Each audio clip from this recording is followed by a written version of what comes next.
안녕하세요. 자, 객관식 기업법 2 시작하겠습니다. 오늘 이제 우리 1차 시험까지 69일 남았거든요. 축하드리고요.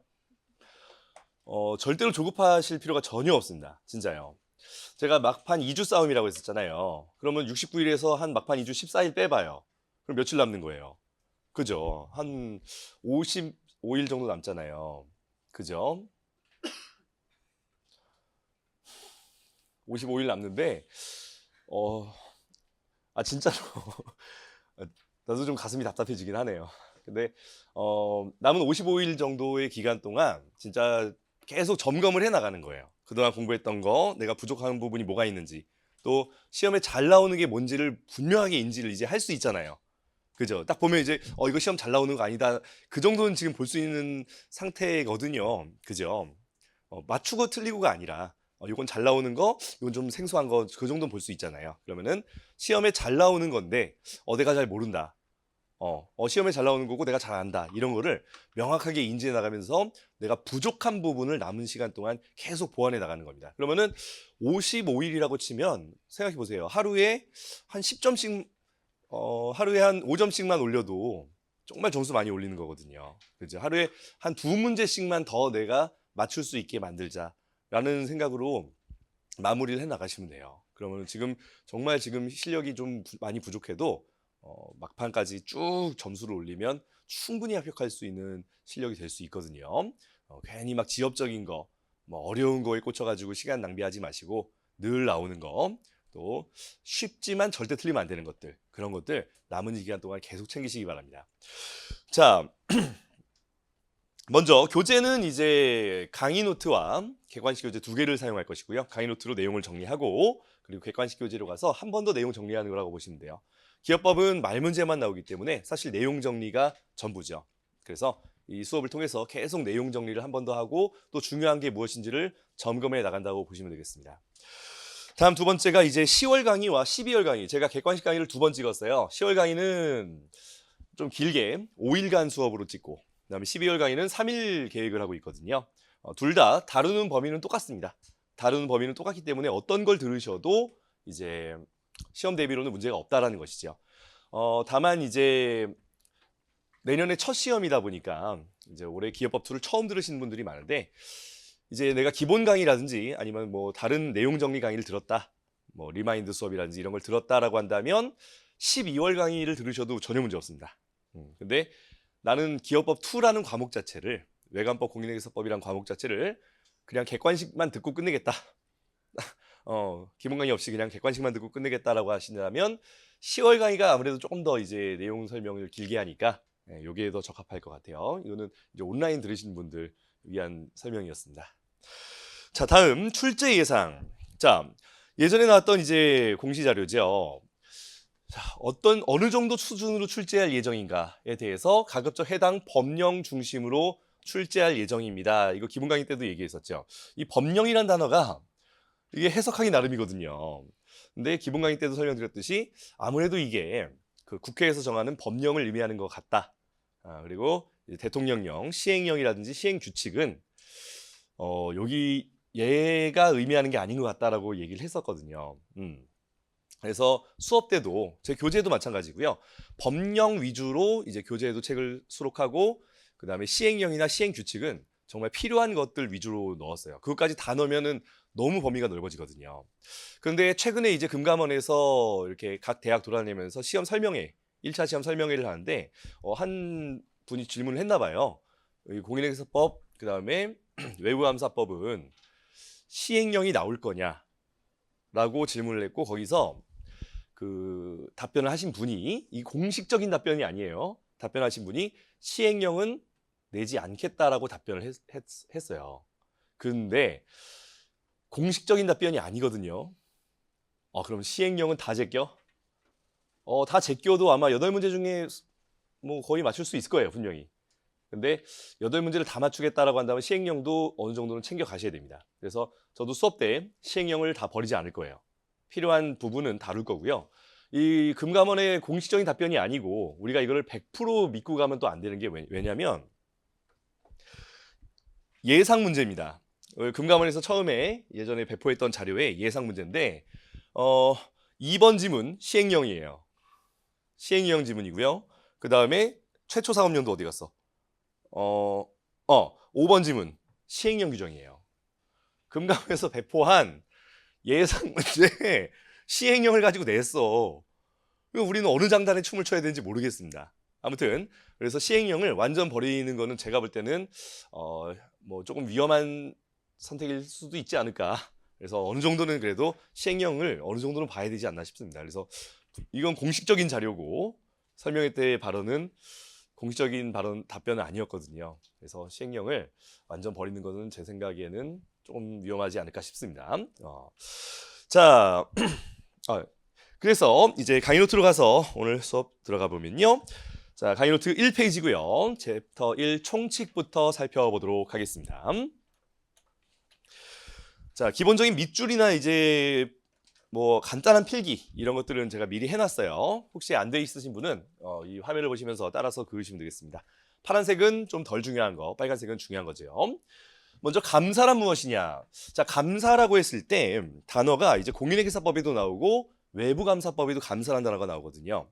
일단 외부감사법에서 말하는 감사라는 것은 법률에 의해서 강제되는 법정감사로서, 그리고 자, 내부감사, 상법상 내부감사 나오죠. 그 내부감사가 수행하는 감사가 아니라 외부인이 와서 감사를 수행하는 외부감사로서, 그리고 자, 감사의 범위라고 하는 것은 꼭 재무제표만 보는 것이 아니거든요.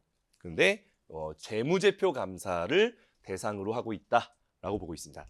근데 공인회계사법에도 감사라는 말이 나오는데 거기서 나오는 감사는 굉장히 범위가 넓은 감사예요. 그래서 어떻게 개념을 잡으시면 되냐? 여기 좀 공간이 좁아서요. 판설하도록 하겠습니다. 자, 먼저 자, 공인회계사의 업무라고 한다면 크게 두 가지가 있습니다. 자, 공인회계사의 공인이라는 것은 이제 퍼블릭이란 뜻이잖아요. 퍼블릭. 그러니까 뭔가 공인으로서, 그리고 정당한 어떤 의견을 제시하는 사람이란 뜻이에요. 그래서 공인회계사가 어떤 이 공인이라는 단어 뜻대로 공인으로서 객관적이고 공정한 의견을 제시하는 업무, 이런 업무를 이제 인증 업무라고 불러요. 인증 업무. 자, 이 인증 업무라는 것은 공인회계사가 어떠한 독립적인 의견을 가지고서 어떤 공인회계사로서의 독립적인 자세를 가지고서 공인회계사로서의 어떤 의견을 표명하는 것을 말합니다. 다음, 자, 그렇지 않은 비인증 업무라는 게 있어요. 예를 들어서 뭐 세무대리다. 그러면 법인세 신고를 해. 거기 법인세 신고하는 계산서에, 법인세 신고 조정 계산서에 공인회계사로서 어떤 의견 같은 걸 씁니까? 아니죠. 그냥 원래는 납세자가 신고해야 되는 것을 그냥 우리가 대신 계산해주고 대신 이제 세금 계산서 보고서를 만들어 주는 거에 불과해요. 거기에는 어떤 의견도 들어가지 않습니다. 그냥 세법에 따라서 신고만 대신해 주는 것뿐이다 이거죠. 하지만 인증 업무에는 공인회계사로서의 의견이 들어가요. 제가 이 내용을 살펴봤더니 공인회계사로서 이러이러합니다 라는 식의 의견을 제시한다는 것이죠. 자, 이러한 인증 업무를 하는 것은 어떠한 의견을 주고요. 그 의견은 공인회계사로서의 일정한 확신에 따라서 이 의견이 제시되는 것이에요. 그 확신의 수준에 따라서 높은 수준의 확신, 의 확신을 제공하는 업무가 있고요. 그리고 상대적으로 낮은 수준의 확신을 제공하는 업무가 있습니다. 자, 이러한 높은 수준의 확신을 제공하는 업무를 우리는 감사 업무라고 부르고요. 그리고 감사 업무에 비해서 상대적으로 낮은 수준의 확신을 제공하는 업무를 우리는 검토 업무라고 부르는 거예요. 예를 들어 재무제표 감사다라고 한다면 이제 여러분들도 나중에 할 거예요. 이제 회계법인 가시면 그러면은 이건 안 적어도 됩니다. 보통 상장사 같은 경우는 이제 기말 12월 31일 작성되는 재무제표에 대해서는 이제 연말에 감사라는 걸 수행하고요. 그 전에 분기별로 3월 말, 6월 말, 그리고 9월 말, 9월은 30일까지인가요? 네. 분기마다 뭘 하냐면 검토라는 것을 하게 됩니다. 그래서 분기마다 검토, 그리고 반기도 검토, 그리고 기말에는 감사 이렇게 수행하는 거예요. 그래서 자, 감사에는 어떤 의견이 들어가냐면 적극적 의견이 들어갑니다. 적극적이라는 것은 이제 법률에서 포지티브라고 표현을 해요. 뭐뭐이다, 뭐뭐를 할 수 있다 이런 류의 어떤 법률적인 용어들을 적극적 모시기 이런 식으로 표현을 한다고요. 예를 들어서 자, 적극적인 확신 또는 적극적인 의견을 준다라고 한다면 우리가 공인회계사로 봤더니 뭐뭐이다 라고 결론을 내려주는 거예요. 이 회사의 재무제표는 일정 수준 하에서 봤을 때 적정하게 작성되었다 이런 식으로 뭐뭐이다 라는 식의 의견을 제시하는 것이 감사고요. 반면 낮은 수준의 확신은 소극적인 의견을 제시합니다. 소극적이라는 것은 반대지요. 네거티브로 이제 영어로 해석을 하고요. 뭐뭐는 아니다, 뭐뭐는 할 수 없다 이런 류의 표현을 소극적이라고 표현하는 거예요. 그러니까 자, 검토하에서의 의견을 제시한다면 검토 의견은 우리가 봤는데 뭐뭐는 아니다 이런 식의 의견을 주는 거예요. 그러니까 자, 분기 검토를 한다 그러면 분기 검토 보고서에는 공인회계사로서의 의견이 뭐뭐이다 이런 식으로 들어가지 않아요. 큰 문제는 없다. 잘못된 부분이 없는 것 같다. 뭐 이런 류의 의견을 주는 거예요. 그러니까 야, 적정하게 작성됐어? 그건 몰라. 근데 큰 문제는 없어. 이런 식으로 답변을 주는 것이 소극적 의견, 뭐뭐는 아니다라는 식의 의견이라고 보시면 되겠어요. 일단 1차 시험 범위는 아닙니다. 이 부분은 여러분들이 이제 2차 시험에 가서 회계 감사라는 과목 2차 시험 때 배우잖아요. 그때 그냥 기본적인 배경 지식으로 알고 계시면 되는 것이에요. 자, 그래서 공인회계사법상 감사라고 한다면 이 적극적 확신을 제공하는, 적극적인 의견을 제시하는 모든 류의 감사를 말하는 거예요. 제가 신문 기사를 하나 갖고 온 것이 있는데, 자, 이게 왜 여러분들 보는 화면은 아닌데 제가 보는 화면에는 이게 밑에 그게 나왔었는데, 자, 어카운팅 펌이 오스카 시상식 아시죠? 아카데미 시상식에서 뭘 하느냐에 대한 기사예요. 그래서 이 링크를 이제 들어가 보면 이런 기사가 나옵니다. 한글로 번역을 해봤는데요. 아카데미 시상식의 회계사들이라고 해서 이제 아카데미 시상식 그 수상자가 선정이 되면 가장 먼저 수상자를 알게 되는 게 누구냐면 바로 PwC, 우리나라는 이제 3.1회 법인이죠. PwC가 가장 먼저 수상자가 누군지를 알게 된대요. 왜냐하면 이 투표 그 수상자 선정 투표의 내용이 투표 결과가 먼저 PwC에 전달이 되면 PwC에서 뭘 하느냐? 그렇지. 이게 뭐 어떤 오스카의 뭐 선정 기준에 맞춰서 제대로 뭐 채점이 되었는지 이런 것들을 PwC에서 보는 거야. 그리고 나서 어떤 걸 줄까요? 이게 적극적 확신인지 소극적 확신인지 몰라요. 근데 뭔가 그렇죠. 회계사로서의 의견을 여기다가 주겠죠. 뭐 제대로 되었습니다. 뭐 이런 문제는 없습니다. 이런 류의 의견을 주겠죠. 이런 것도 뭘까요? 이런 것도 인증 업무가 되는 겁니다. 그래서 만약에 여기에 적극적 확신에 해당하는 의견을 준다면 이게 뭐가 되는 거예요? 이것 또한 감사가 되는 거예요. 공인회계사로서의 업무 중에 감사가 되는 겁니다. 그래서 자, 여기다 적는다면 파란색으로 적겠습니다. 공인회계사법상 감사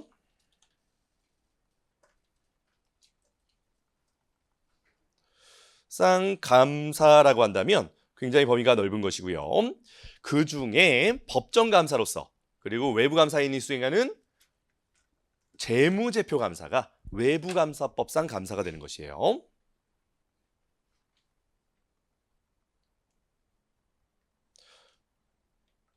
그러니까 오스카 채점 검토하는 그런 것은 외부감사법상 감사는 아니죠. 재무제표감사가 아니니까. 그죠? 요 영역에 해당하는 무언가가 될 거예요, 아마. 그런 식으로 개념을 잡으시면 되겠습니다. 그래서 공인회사법에도 이제 공인회계사의 기본 직무로서 감사라는 용어가 나오는데 그 용어는 외부감사법상 감사를 포함한 좀 더 넓은 개념이구나라고 이해하시면 되겠습니다. 자, 나머지 내용은 우리 시험 목적으로 나오기는 너무 추상적인 내용이기 때문에 출제 가능성이 높지 않습니다. 한번 읽어만 보시면 되겠고요.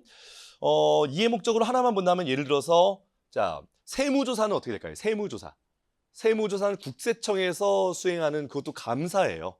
그것도 감사의 일종으로 볼 수 있습니다. 다만 공인회계사가 아니라 국세청에서 하는 세무감사죠. 그래서 세무조사를 영어로 하면 텍스 오디시라고 부른다고. 자, 그러면 이 중에서 뭐가 될까요? 세무조사는 준법 감사에 해당하겠죠. 왜냐하면 세법이라는 어떤 법률 규정을 제대로 수행했는지를 보는 것이니까요. 그다음에 감사 주체는 당연히 외부 감사가 될 것이고요. 세무조사니까요. 그다음에 강제성으로 본다면 강제인가? 세무조사는? 그건 잘 모르겠네요. 법정 감사가 아닐까 싶습니다. 제 생각에는요. 세무조사가 강제인지는 저도 모르겠네요. 네, 그런 식으로 개념을 잡으시면 돼요. 자, 다음은 공인회계사에 대한 내용 살펴보겠습니다. 공인회계사의 의의는 이건 시험에 나올 수가 없습니다. 이건 법령이 아니라 제가 한국공인회계사회 홈페이지에서 따온 문장이거든요. 한번 읽어만 보시면 되겠고요. 다음, 자, 외부감사법과 공인회계사법의 의의 각각의 1조 규정인데요. 이것도 한번 읽어만 보고 넘어가겠습니다. 자, 1조니까 좀 상징적이잖아요. 자, 외부감사법은 외부감사를 받는 회사의 회계 처리와 그리고 외부감사인의 회계 감사에 관하여 필요한 사항을 정함으로써, 자, 결국 회계 처리와 회계 감사, 요 두 가지가 외부감사법의 가장 중요한 두 가지 주제라고 보시면 되겠고요. 다음, 이를 정함으로써 이해관계인을 보호하고 기업의 건전한 경영과 국민 경제의 발전에 이바지함을 목적으로 한다라고 되어 있습니다. 그러니까 그 범위가 점점 넓어지고 있죠. 이해관계인, 그다음에 기업, 그리고 국민 경제, 이런 식으로 의의를 정의하고 있어요. 자, 나머지 내용은 한번 읽어보시고요. 다음 2번 내용은 이건 시험에 출제 가능성이 뭐 없다고 볼 수 없습니다. 이거는 좀 중요한 내용이에요. 왜냐하면 특이한 규정이 하나 있거든요. 자, 우리 자본시장법과 외부감사법의 관계는 어떻게 될까요? 자본시장법이 외부감사법의 특별법입니다. 그러니까 특별법 우선의 원칙에 따른다면 자본시장법과 외부감사법 사이에 서로 내용이 다른 규정이 있다면 어떻게 해야 돼요? 자본시장법의 적용 대상이 되는 회사에 대해서는 자본시장법을 우선 적용해야 되겠죠. 그죠? 그럼에도 불구하고 단서를 하나 붙이고 있어요. 자, 별표입니다. 회사의 회계 처리 기준에 관한 사항은, 회사의 회계 처리 기준에 관한 사항은 그러하지 않다니까 어떻게 됩니까? 그렇죠. 외부감사법이 우선 적용되는 거예요. 자, 자본시장법에도요, 우리 시험 범위는 아니지만 이렇게 회계 처리에 대해서 규정한 것이 있어요. 잘 안 보이실 텐데 안 보이셔도 됩니다. 자, 자본시장법에도 이렇게 회계 처리를 규정한 것이 있거든요. 근데 만약에 이 내용이 외부감사법상 회계 처리와 다르다면 어떻게 해야 돼요? 자, 상장회사는 자본시장법 적용을 받아요. 자본시장법은 증권을 발행하는 모든 회사들에 적용됩니다. 상장사는 당연히 포함되고 그 외에도 비상장 회사라 하더라도 증권 발행했을 때에는 자본시장법 적용을 받는 거거든요. 자, 상장사의 어떤 신탁재산의 회계 처리를 할 문제가 생겼어요. 근데 자본시장법은 이렇게 규정돼 있고 그다음에 회계 처리 기준은 다르게 규정돼 있어. 그럼 뭘 따라서 회계 처리해야 돼요? 외부감사법상 회계 처리를 따라야 되는 거예요. 따라오시죠? 회계 처리에 관한 문제만큼은 자본시장법보다 외부감사법이 우선 적용된다는 거 꼭 기억하시고요. 요거 문제 내기 너무 좋잖아요. 자, 다시 강의 노트로 돌아가셔서 그다음에 기본적인 용어들 정리해 보도록 하겠습니다. 외부감사법과 공인회계사법에 나오는 주요 용어들이고요. 앞으로 종종 자주 등장하는 용어들이 나와요. 그러니까 뒷부분에서도 이제 공부를 하시다가 잠깐만 이거 용어가 무슨 뜻이었지? 모르면 요 페이지, 요 2페이지로 돌아오셔서 여기서 용어 찾아가시고 이제 의미 한번 되새기시면 되겠습니다. 자, 먼저 회사란 용어인데요. 자, 요거 외부감사법상 회사의 정의입니다. 공인회계사법에도 이제 회사란 용어가 거의 안 나오긴 하지만 나오는데 거기서는 그냥 일반적인 상법상 회사를 가리키는 것이고 외부감사법상 회사라고 한다면 자, 일정한 기준을 충족하여 자, 외부감사 대상이 되기 위해서는 일정 규모 이상의 자산 총액이나 매출액을 가져야 되죠. 그 일정 기준에 해당하여 법률에 따라 의무적으로 외부감사를 받아야만 하는 자, 주식회사와 유한회사입니다. 특히나 유한회사까지 포함된다는 거 주의하세요. 상법이 2018년도에 개정되기 전에는 외부감사법이 2018년도에 개정되기 전에는 주식회사의 외부감사에 관한 법률이 외감법의 풀네임이었어요. 그때는 주식회사만 외부감사를 받으면 됐거든요. 그러다 보니까 많은 회사들이 어떤 식으로 외감을 피하느냐? 외감 받는 거 귀찮잖아요. 그래서 이제 유한회사로 설립을 해가지고 외감을 피하고 그랬었어요. 그래서 뭐 애플코리아나 이런 엄청 큰 규모의 회사들이 유한회사다 보니까 외감을 안 받는 그런 문제가 생겼거든요. 그래서 2018년도에 외감법을 개정하면서 유한회사도 일정 요건을 충족하면 외부감사를 받도록 그렇게 개정한 겁니다. 그래서 법률 이름도 바꿔요. 기존엔 주식회사의 외부감사에 관한 법률이었다면 이제는 주식회사 등의 외부감사에 관한 법률이 현재 풀네임이에요. 외감법에. 유한회사도 외부감사 대상이 된다는 거. 그러니까 이제 많은 회사들이 어떻게 할까요? 우리 회사가 좀 규모가 있어. 근데 주식회사나 유한회사로 설립하면 외감을 받아야 돼. 이거 귀찮잖아요. 그래서 요즘에는 트렌드가 어떻게 되는 거예요? 유한책임회사를 설립해요. 한명합자회사 설립할 수는 없잖아요. 한명합자회사 너무 좀 성격이 좀 달달하러 가니까. 그래서 유한책임회사를 설립하는 게 요즘 트렌드예요. 그래서 규모가 상당히 되는 뭐 매출액이 뭐 몇백억씩 되는 그런 회사들도 요즘에는 유한책임회사로 설립을 해서 외감을 피하고 있습니다. 그래서 이제 어떻게 할까요? 그래서 현재 외부감사법 개정안이에요. 아직 개정된 건 아니고 개정안 중 하나가 유한책임회사도 외부감사 대상에 편입시키는 그런 개정안을 현재 추진 중인 거다 이거죠. 이거 개정 통과되면 어떻게 될까요? 우리는 좋은 겁니다. 우리는 좋은 거예요. 밥벌이 할 게 더 늘어나는 거니까요. 자, 현재는 유한회사까지 추가된다는 거 꼭 기억하세요. 자, 요거를 유한회사 딱 빼뜨리고 내면은 우리 어떻게 할까? 외부감사법상 회사란 어쩌고 저쩌고인 주식회사를 말한다. 틀린 지문입니다. 꼭 주의하시고요. 다음 감사인. 자, 외부감사법상 감사는 감사인이라는 자격을 갖춘 자만 수행할 수 있고요. 공인회계사법상 감사는 물론 외부감사법상 감사를 뺀 그 외의 감사라면 이거는 공인회계사의 기본 직무로서 공인회계사로서 등록 공인회계사가 되면 할 수 있는 거예요. 근데 외부감사법상 감사는 공인회계사법에 따라서 일정 요건을 갖추어 등록을 한 두 개의 단체만 할 수 있습니다. 회계법인과 감사반이에요. 이 중에 당연히 중요한 것은 회계법인이겠죠. 그죠? 회계법인이 당연히 중요하고 감사반은 요 구체적인 정의라든지 등록 요건 이런 게 총리령에 들어갑니다. 총리령에 들어가고 실무적으로도 감사반이 굉장히 많긴 하지만 회계감사 업무는 대부분 회계법인에서 수행을 해요. 감사반은 좀 영세한 규모다 보니까 또 어느 정도 규모 있는 회사들은 감사반에는 안 맡긴다고요. 자, 회계법인과 감사반입니다. 이것도 뭐 감사반을 빼뜨리고 나올 수도 있겠죠. 자, 다음 회계법인의 정의는 나중에 이제 공인회계사법에서 살펴볼 것이고요. 다음 감사반 가볍게 보시기 바랍니다. 외감법 시행 규칙이에요. 총리령이고요. 자, 감사반은 회계법인에 소속되지 않은 개업공인회계사 3명 이상이 모여요.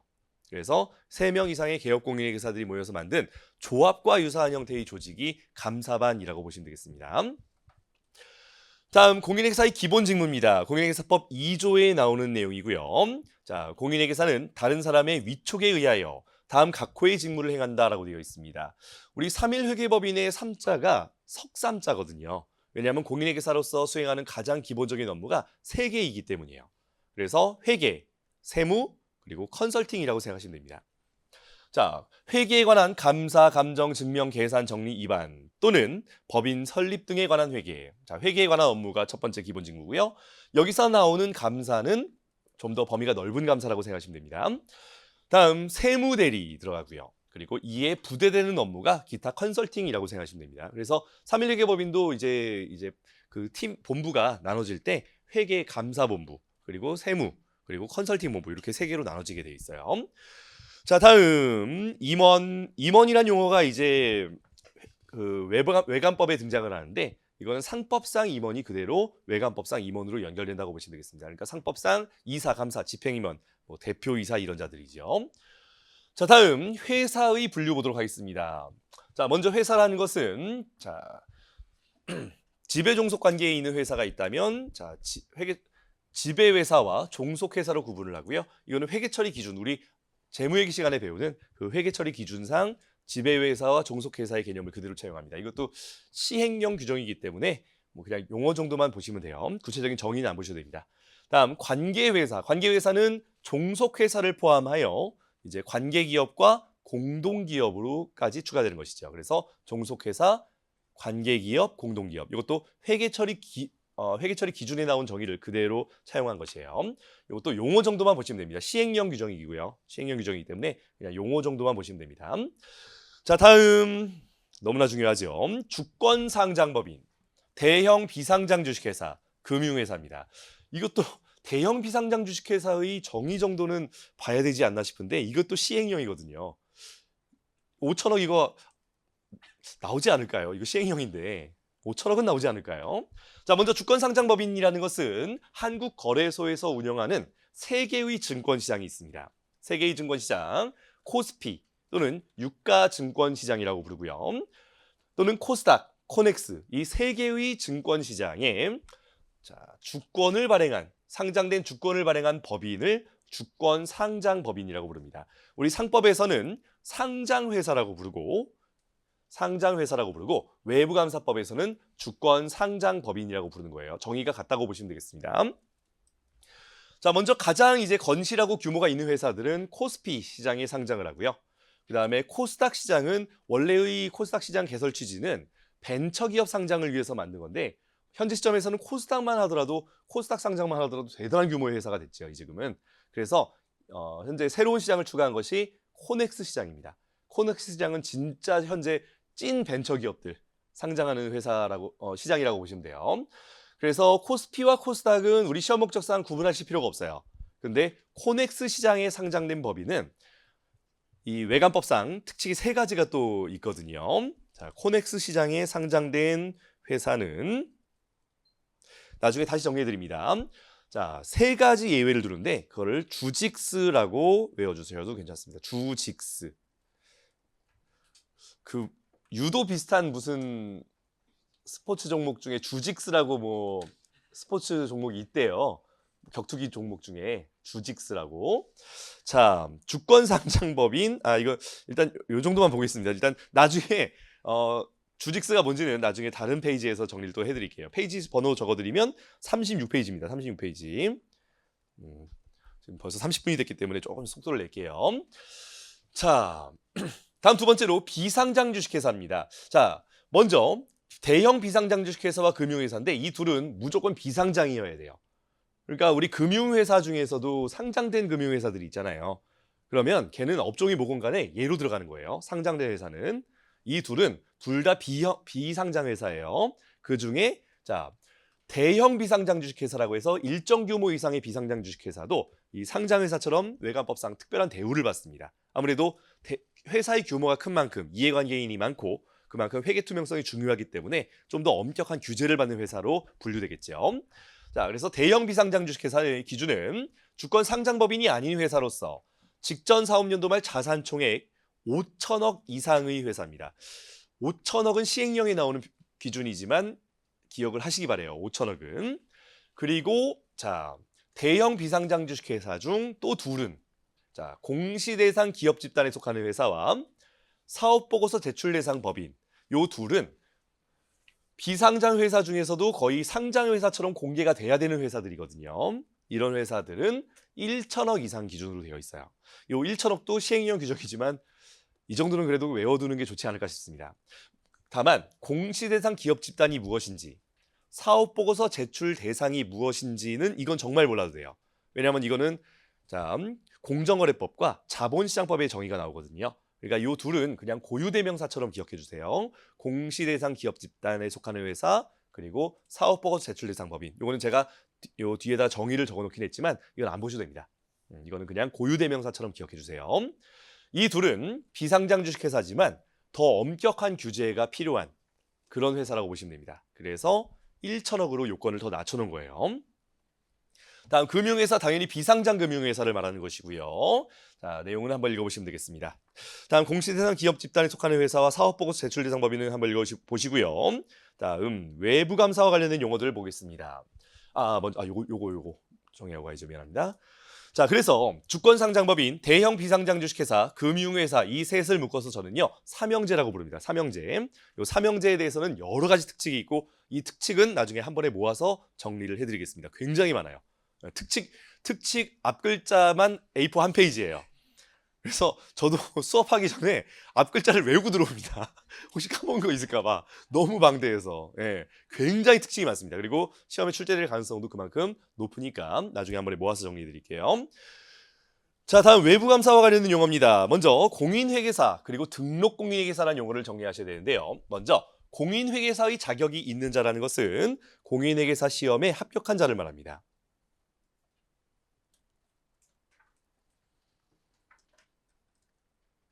공인회계사 시험, 당연히 2차 시험이겠죠.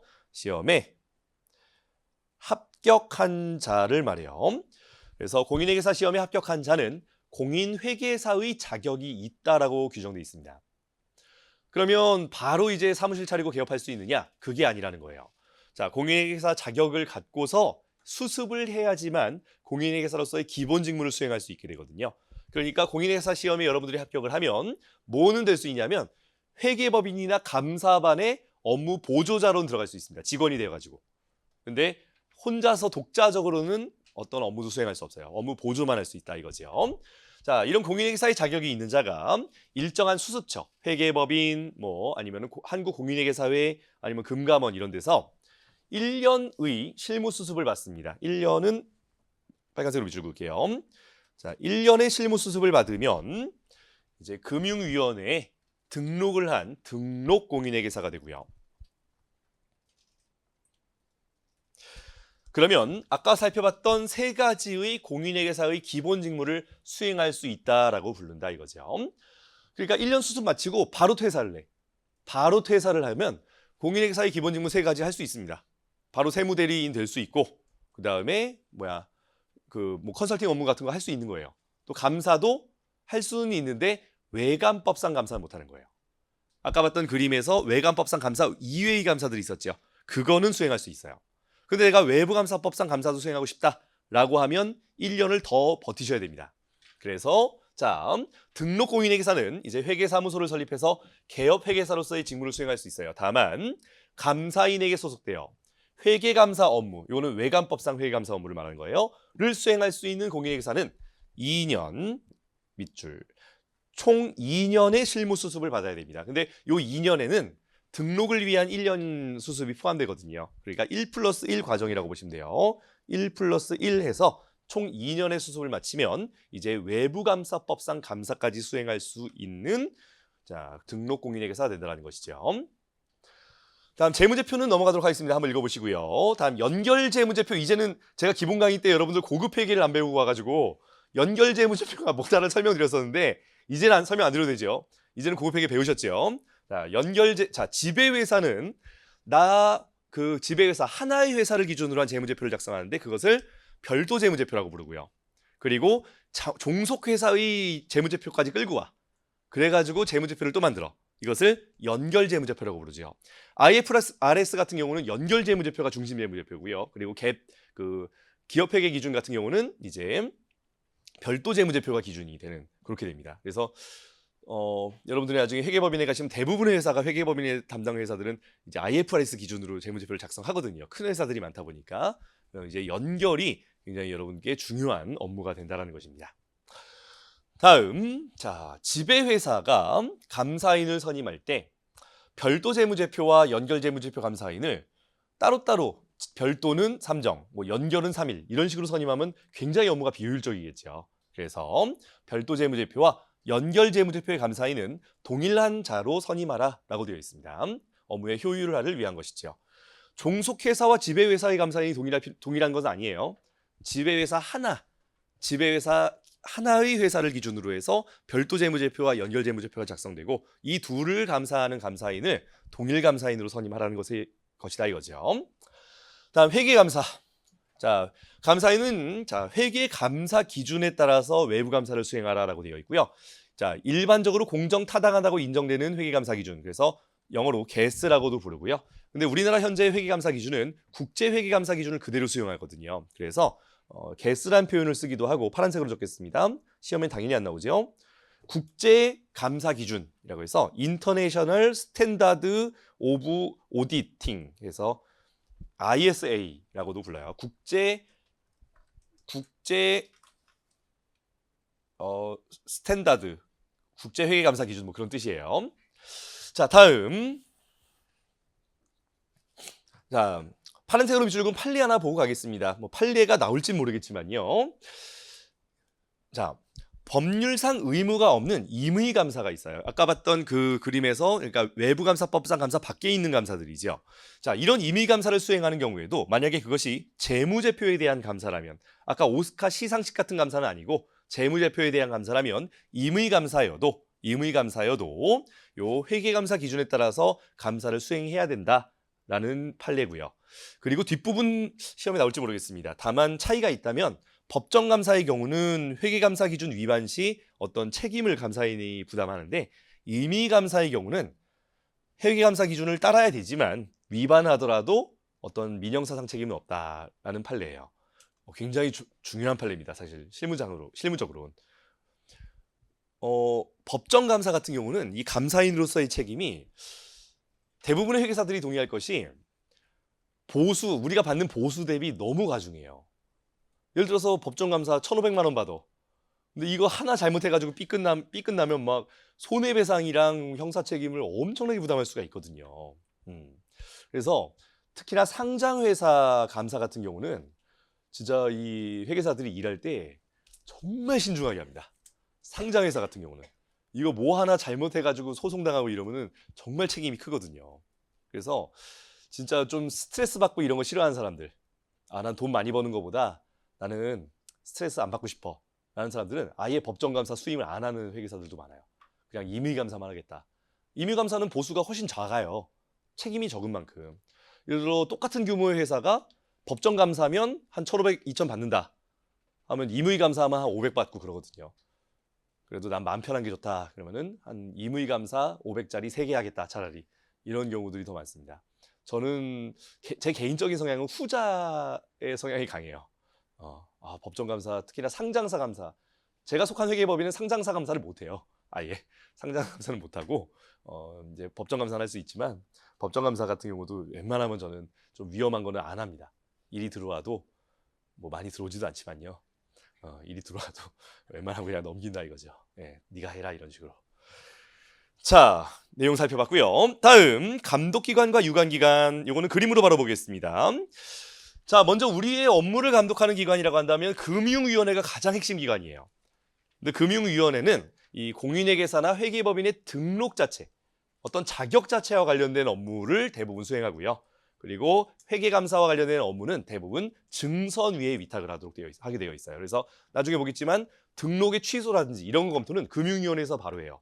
하지만 뭐 지정검토라든지 등록 자체와 공인회계사나 회계법인으로서의 자격 요건 이외의 그냥 회계감사와 관련된 일선 업무는 증선위에서 결정을 합니다.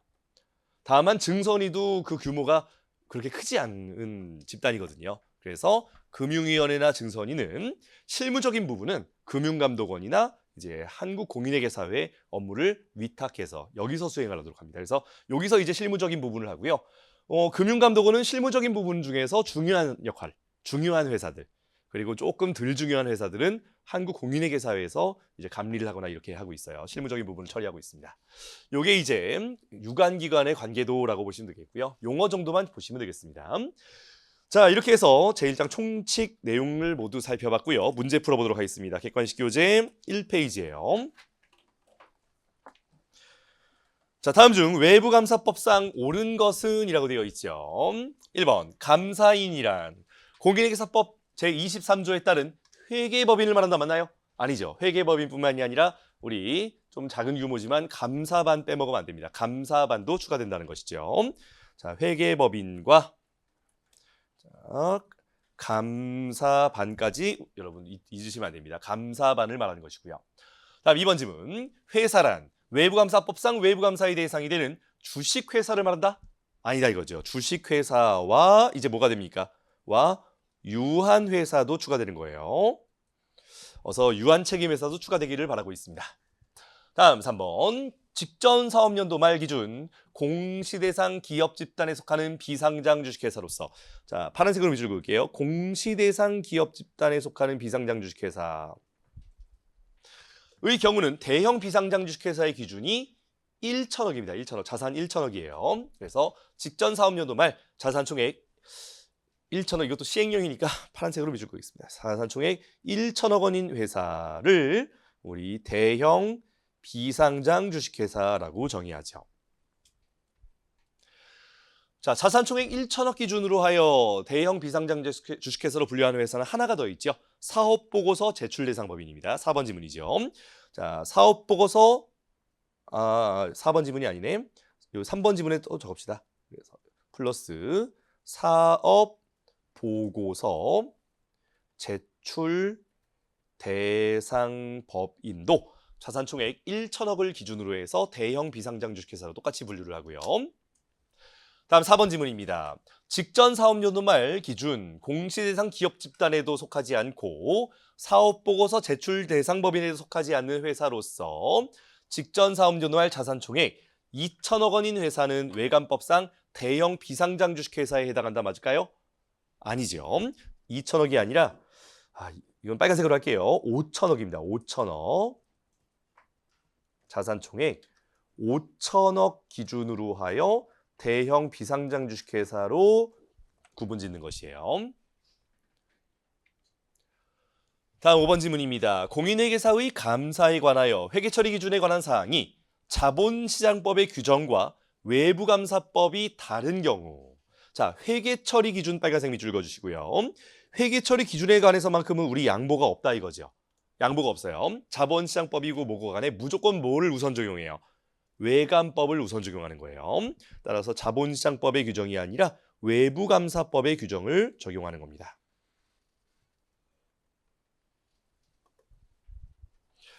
아마 실제 시험에서는 뭐 문제라든지 아니면은 뭐 제일 상단에 이제 외부감사법은 축약어잖아요. 그래서 뭐 주식회사 등의 외부감사의 법률하고 이하 외부감사법이라 한다 이런 식으로 정의를 하지 않을까 싶습니다. 풀네임을 적으면 너무 문장이 길어지니까요. 자, 다음은 2번 문제 가보겠습니다. 2번 문제가 아니네요. OX 문제입니다. 자, OX 문제는 그냥 한 번만 읽어보는 정도로만 보세요. 자, 1번과 6번 내용인데요. 이거는 외관법 그리고 공인회계사법 1조의 내용이죠. 그냥 1조는 상징적인 거니까 한번 읽어만 보는 정도로 넘어가겠습니다. 자, 다음. 자, 이제 강의 노트로 가서 2장 들어가도록 하겠습니다. 공인회계사에 대한 내용이고요.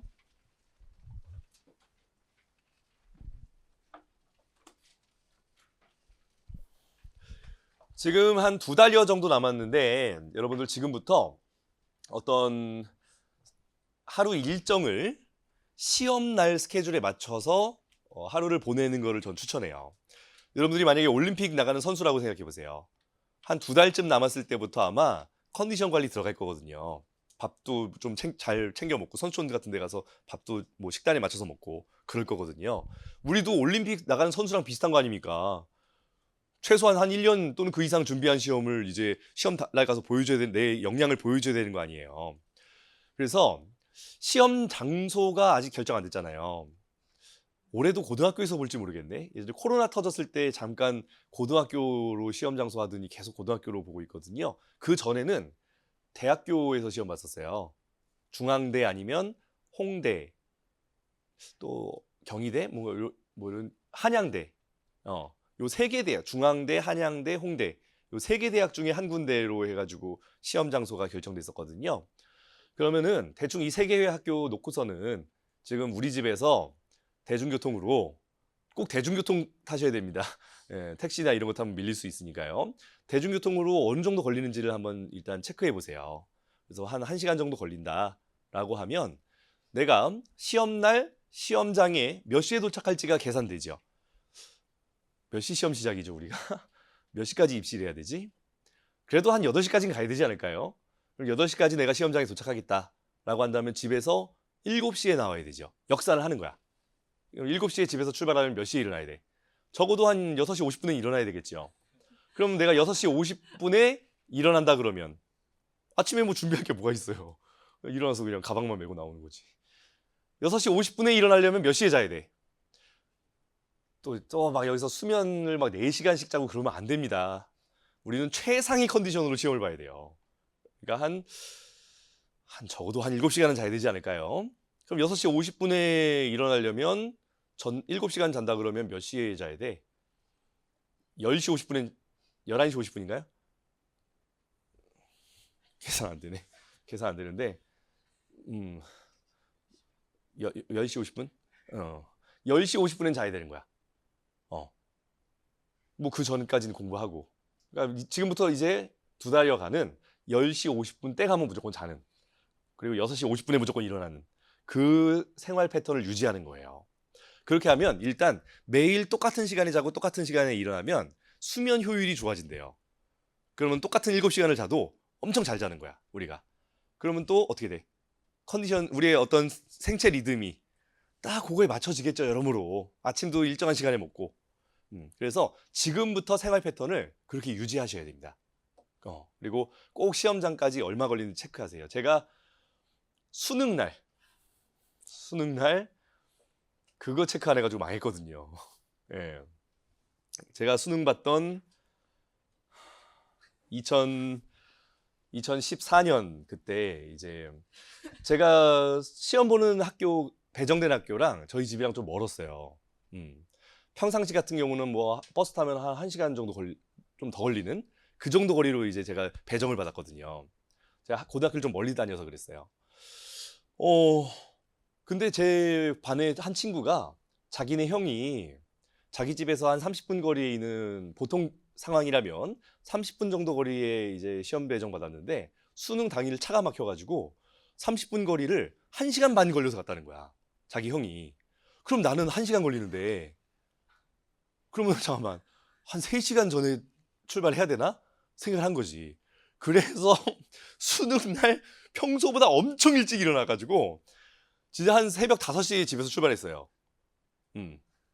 그리고 6시에 도착했습니다. 학교 문이 안 열려 있더라고. 그래가지고 그 추운 날, 수능 날 또 춥잖아요, 수능 한파라고 해서.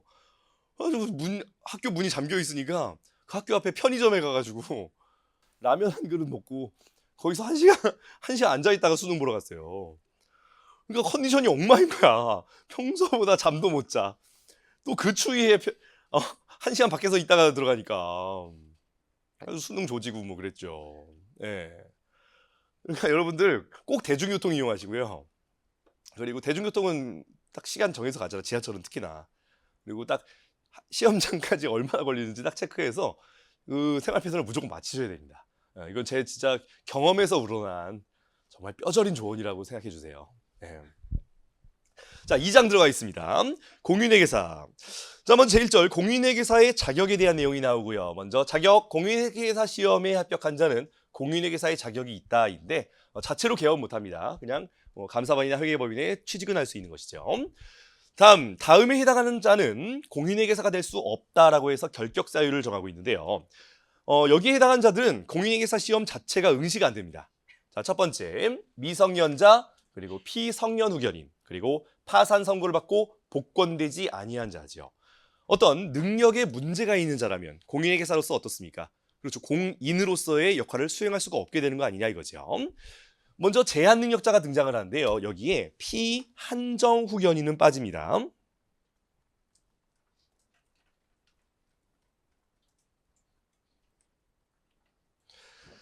예전 민법에서는 피한정 후견인이 아니라 한정치산자라는 용어를 썼었어요. 그리고 피성년 후견인이 아니라 금치산자라는 용어를 썼었습니다. 치산이라는 것은 다스릴 치자를 써서 재산을 다스린다라는 뜻이에요. 근데 한정치산자면 뭐야? 한정된 부분에서는 재산을 다스릴 수가 없는 거야. 금치산자는 뭐야? 재산을 다스리는 게 금지되는 자라는 뜻이에요. 너무 인격 모독적이라는 겁니다. 실제로 그런 취지였어요. 그래서 이 용어를 바꾼 것이 한정치산자를 피한정후견인으로 용어를 바꾸고 금치산자를 피성년후견인으로 용어를 바꾼 거예요. 민법을 개정하여. 그리고 피한정후견인 같은 경우는 그 내용 자체도 바꿔버려요. 한정치산자 같은 경우는 기본적으로 뭔가를 못하는 사람이야. 그래서 한정된 부분에 있어서만큼은 그 한정치산자의 대리인이 법정 대리가 필요하다는 거였죠. 이거 너무하다 해서 피한정후견인으로 용어를 바꾸면서 의미를 뒤집어요. 어떻게 하냐면 피한정후견인은 기본적으로 능력자야. 기본적으로 능력자여서 스스로 법률 행위를 할 수 있는 자야. 다만 가정법원에서 정해준 일정 부분에 한해서만큼은 법정 대리가 필요한 자다라고 해서 용어를 바꾼 거예요. 그래서 민법이 개정되기 전에는 이 공인회계사 자격 요건 제한이 미성년자, 한정치산자, 금치산자였어요. 옛날에는 한정치산자가 들어갔어. 근데 민법이 바뀌면서 피한정후견인은 자격 제한에서 뺀 겁니다. 왜? 기본적으로 능력자니까요. 이렇게 구분하시면 됩니다. 자, 다음. 자, 금고 이상의 어떤 판결을 받은 자들이라고 보시면 되겠습니다. 먼저 금고 이상의 형이라고 한다면 형법상 사형, 징역, 금고 세 가지고요. 사형은 죽여버리는 거고, 징역은 뭡니까? 징역은 가둬놓고 일도 시켜요. 우리 드라마 같은 거 보면은 뭐 슬기로운 깜빵 생활 뭐 이런 드라마인가요? 그게 저 TV를 아예 안 봐가지고 뭐 드라마죠, 그죠? 그 보면은 이렇게 뭐 아니면 다른 감옥 배경인 영화 보면은 그 수감자들이 이렇게 뭐 공장 같은 데서 막 일도 하고 그런 거 있잖아요. 그게 징역이에요, 징역. 그게 징역이고 금고는 뭐냐면 가둬만 놓는 거예요. 가둬만. 일은 안 시켜. 노역은 안 시켜. 그래서 금고 이상형이라고 하면 사형, 징역, 금고고요. 자, 금고 이상의 실형을 선고받았어. 선고받았으면 그 예를 들어 3년 실형 받았어. 그러면은 3년형을 살아. 그럼 집행이 종료되겠지요. 아니면 중간에 사면 받을 수도 있잖아. 그러면 그 집행이 중간에 면제됐어? 그럼 그때부터 공인회계사가 될 수 있는 것이 아니라 그날로부터 감옥에서 나온 날로부터 5년이 경과돼야지만 공인회계사 시험을 볼 수 있는 거예요. 공인회계사가 될 수 있는 거예요. 다음, 금고 이상형의 집행유예 선고는요. 집행유예 선고는 바로 감옥에 안 들어가죠. 명예관 지켜본다는 뜻이죠. 그럼 집행유예 선고의 경우는 예를 들어 집행유예 3년이다. 그럼 3년이 끝났을 때가 아니에요. 집행유예 기간이 종료된 날로부터 2년이 추가되는 것이고요. 다음 선고유예는요. 선고유예는 집행유예보다도 더 한 단계 낮은 단계라고 보시면 됩니다. 선고유예의 경우는 오케이 금고 이상의 형인데 6개월간 선고유예하겠다 라고 하면 그 6개월이라는 선고유예 기간까지만 공인회계사 자격이 제한됩니다. 다음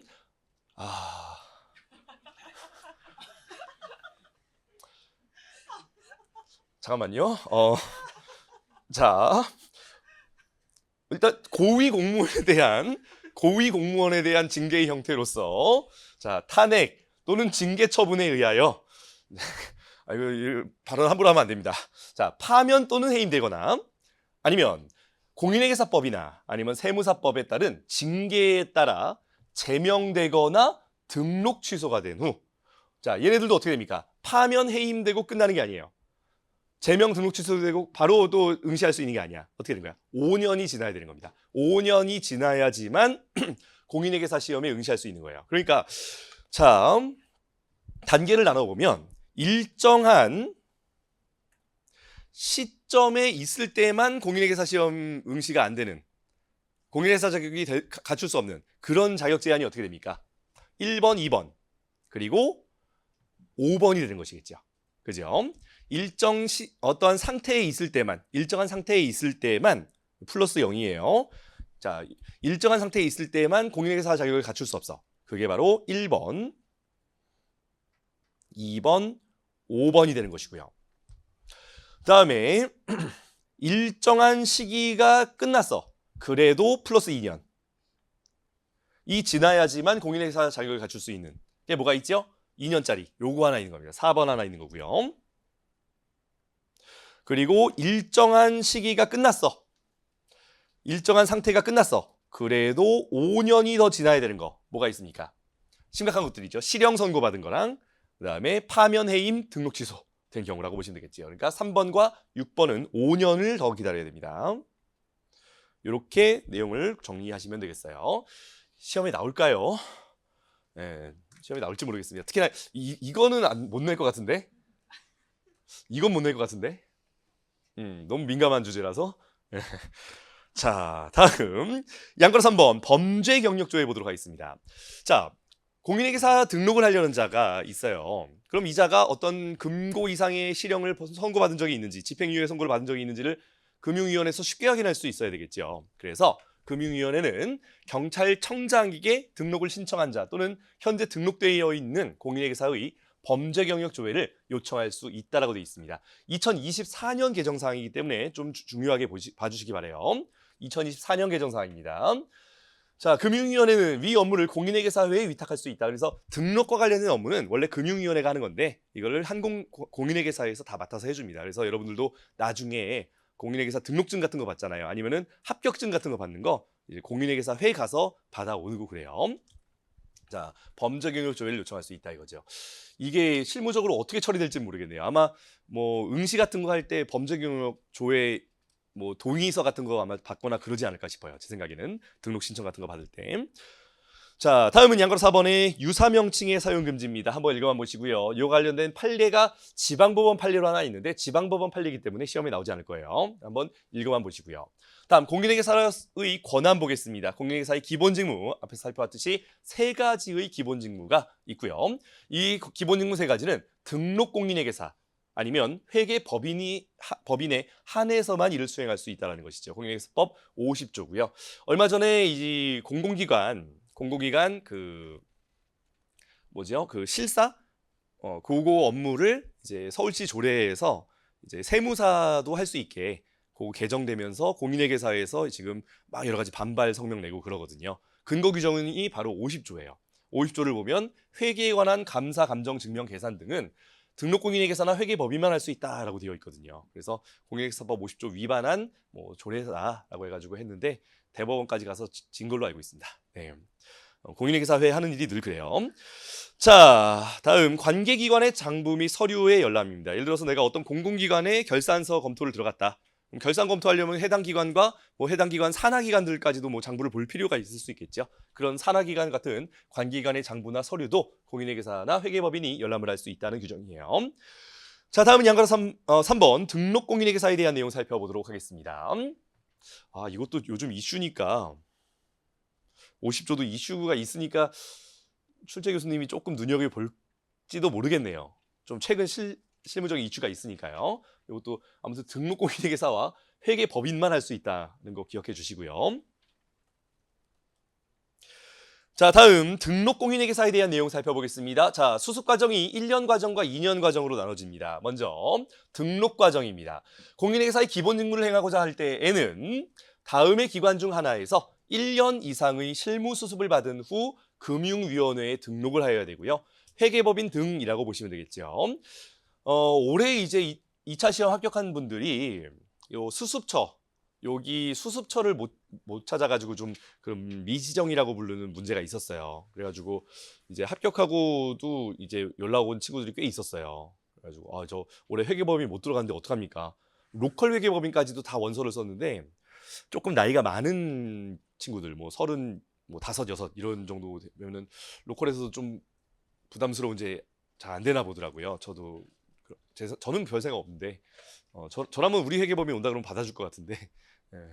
근데 그래서 로컬도 못 가가지고 걱정입니다. 뭐 그런 상담을 한 몇 명 받은 게 있어요. 예. 그럼 그런 친구들은 이제 수습을 어떻게 해야 되느냐? 여기 보시면 실무 수습의 면제라고 되어 있죠. 자, 유관기관에서 관계기관에서 아니면 공무원이라든지 아니면 일선 회사에서 재무 관련된 업무를 맡는 그런 경우라면 3년이나 5년 경력 그 단계에 따라 나눠져요. 3년이나 5년의 경력을 가지고 있으면 이제 1차 시험이 면제가 되고요. 그리고 1차 시험 내가 이미 합격했잖아 2차까지. 그러면 실무 수습이 면제가 돼요. 그러면은 아까 여기에 아예 못 간 친구들 있죠. 그런 친구들은 관계기관에 가서 재무회계 관련된 업무를 맡아.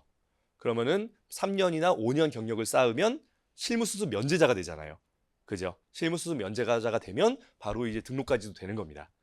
그래서 올해 이제 연락 온 친구들 보면은 어떤 친구들이 많았냐면 그 감사원 간 친구들이 2명 있었어요. 감사원. 제가 알기로 공인회계사 올해 감사원에서 많이 뽑은 걸로 알고 있는데 그렇게 많이 안 뽑았는데 한 2명이 연락이 왔어. 그래가지고 그 친구들도 얘기를 들어보니까 감사원 가서 이제 일정 경력 공무원으로서 경력을 쌓으면 이제 실무 수습을 마칠 수가 있잖아요. 그리고 감사원 같은 경우는 그 조세심판원이랑 연결이 돼 있거든요. 국세청이랑. 그래서 감사원에 있다가 국세청이나 이 조세심판원으로 이제 이직이라고 해야 되나? 가서 거기서 이제 실무하는 그런 경우도 많대요. 그러니까 회계사로서 나쁘지 않은 경력이라고 생각을 해요. 그리고 뭐 검찰 쪽으로 가는 친구들도 꽤 있어요. 아무래도 그쪽에서도 회계사가 많이 필요하니까 회계사 갖고 있으면 많이 뽑거든요. 그런 친구들도 이제 공무원으로서 일정 영역 쌓으면 등록을 할 수가 있게 되는 거예요. 그러니까 1년 과정이 등록의 원칙이지만 3년이나 5년 실무 수습도 있다고 생각하시면 됩니다. 자, 다음 외부 감사 과정. 자, 외부감사법상 감사를 수행하기 위해서는요, 총 2년의 실무 수습을 마쳐야 되고요. 이 2년의 실무 수습에는 등록 과정의 수습 기간을 포함해서 2년이니까 1+1 해서 2년이라고 생각하시면 되겠죠. 자, 다음 실무수습 면제 한번 살펴봤고요. 등록의 거부 및 취소. 이것도 한번 읽어만 보시면 되겠습니다. 읽어만 보시면 되겠어요. 자, 다음 등록의 갱신입니다. 자, 일단 등록하면은 등록할 때 등록비를 세게 내요. 저 얼마 냈는지 기억이 안 나는데 세게 냅니다. 그리고 그 등록을 5년마다 갱신을 해야 돼요. 그러니까 5년, 제가 2020년에 등록을 했었는데 등록증 한번 보여드릴까요? 등록증. 이거 삼형제고요. 여기다. 제 등록증입니다. 실제 제 등록증이에요. 등록번호는 이제 프라이버시가 있어서 지웠고요. 네. 이름, 생년월일. 네. 그리고 유효기간 보시면 2020년에 등록을 했어요. 그러니까 제가 2010년에 최초 등록을 했거든요. 저는 2008년에 합격을 하고 그다음에 1년 학교 다니고 2009년 10월에 입사를 했어요. 그때부터 1년 기산하잖아요. 그럼 2001년 지나서 2010년 10월에 등록을 하고 5년 단위로 갱신을 하니까 2020년에 가장 최근에 갱신을 한 거죠. 그리고 내년에 2025년 10월 13일 날 끝나니까 2025년 10월 14일 날 등록 갱신을 해야 된다고 아마 저한테 막 연락이 올 겁니다. 그러면 또 등록비를 세게 내요. 얼마 냈는지 내가 기억이 안 나는데 한 200~300만 원 냈던 것 같아요. 200~300만 원 내고 매년 또 한 20만 원인가 30만 원인가를 또 내요. 한 일도 없으면서 이 한공회가 나한테 해주는 것도 없는데 매년 20만 원씩 내고 또 등록비 또 세게 내고 이렇게 합니다. 네, 그래서 그 등록비 안 내고 그냥 휴업 상태로 돌려버리는 친구들도 많아요. 그냥 아예 회계사 쪽 일 안 하는 친구들도 있잖아요. 그런 친구들은 아예 등록 안 해버려요. 휴업 상태로 돌려버립니다. 근데 최근에 휴업 회원도 회비 조금 내야 된다 해가지고 뭐 개정된 걸로 알고 있어요. 그러니까 등록회계사는 1년에 뭐 20몇만 원 낸다 그러면 휴업은 뭐 10몇만 원 내게 그런 식으로 휴업 회원도 이거 내야 된다고 막 뭐 그렇게 하더라고요. 자, 그렇게 돼서 2010년 10월 14일자로 등록되었음을 증명합니다. 누굽니까 이거? 누구예요? 네, 제가 합격했을 당시 2008년 당시의 저입니다. 자, 여기까지 문제 풀고 10분 쉬도록 하겠습니다. 공인회계사에 대한 문제고요. 자, 객관식 교재 3페이지 1번 문제입니다. 공인회계사법상 공인회계사의 자격에 관한 설명으로 옳지 않은 것은 이라고 되어 있죠. 1번 지문. 공인회계사 시험에 합격한 자는 공인회계사의 자격이 있다. 맞는 지문이고요. 다음, 미성년자, 피한정 후견인 또는 피성년 후견인은 공인회계사가 될 수 없다. 맞나요? 예전엔 맞았어요. 한정치산자일 땐 맞았어. 하지만 피한정 후견인은 이젠 빠집니다. 자, 빨간색으로 고칠게요. 피한정 후견인은 지워야 됩니다. 미성년자와 피성년 후견인만 자격 제한이 있어요. 다음, 금고 이상의 실형을 선고를 받았어요. 실형 선고제요. 파란색으로 지울게요. 금고 이상의 실형의 선고라면 자, 몇 년 더 지나야 됩니까? 내가 감옥에서 나왔어. 감옥에서 나오고도 5년이 지나야 됩니다. 5년. 다음 4번 지문. 탄핵 또는 징계 처분에 의하여 파면 또는 해임되거나 파면이나 해임 그리고 제명 또는 등록 취소 이것도 금고 이상의 실형을 선고받은 것처럼 똑같이 처리합니다. 그래서 5년이 지나야 되고요. 굉장히 세게 징계를 하죠. 다음, 파산 선고를 받고 복권되지 아니한 자도 공인회계사 될 수 없었죠. 그래서 능력에 문제가 있는 자는 미성년자, 피성년 후견인 그리고 파산한 사람 이렇게 세 가지가 공인회계사 자격이 될 수 없습니다. 다음 2번 문제 가보겠습니다. 공인회계사법상 공인회계사 자격에 대한 설명으로 옳은 것은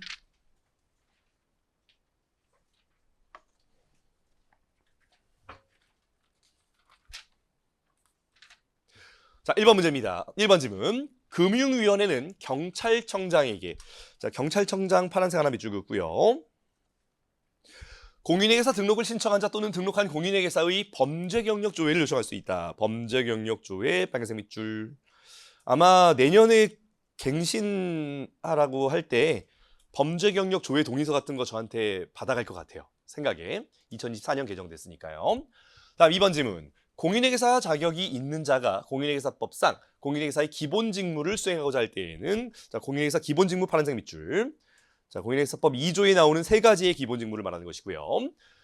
자, 경우나 회계법인의 사원 또는 직원이 되고자 하는 경우에는 회계법인이나 공인회계사회 등의 기관에서 2년의 실무 수습을 받아야 되나요? 아니죠. 1년 받으면 기본 직무 수행할 수 있습니다. 자, 2년을 1년으로 고치셔야 되고요.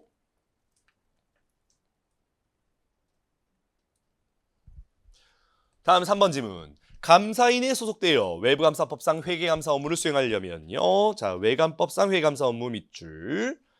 그러면 공인회계사는 회계법인이나 공인회계사회 등의 일정 기관에서 3년의 실무 수습을 마쳐야 됩니까? 아니죠. 3년이 아니라 2년으로 고쳐주시고요.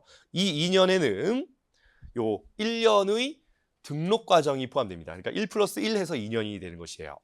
다음, 공인회계사법에 따라 금융위원회에 등록한 공인회계사회에 한하여 회계에 관한 감사, 감정, 증명 등의 직무를 행할 수 있다. 그렇죠. 기본 직무를 수행하려면 1년 수습 마치고 등록을 해야지만 할 수 있는 것이에요. 다음, 공인회계사 등록을 한 자는 8년마다 그 등록을 갱신하여야 한다? 아니죠. 8년이 아니라 5년마다 갱신하는 겁니다. 5년. 자, 여기까지 해서 공인회계사의 자격 제한에 대한 내용 살펴봤고요. 10분 쉬고 아주 중요한 내용 들어갑니다. 공인회계사법 21조 내용 이어나가도록 하겠습니다.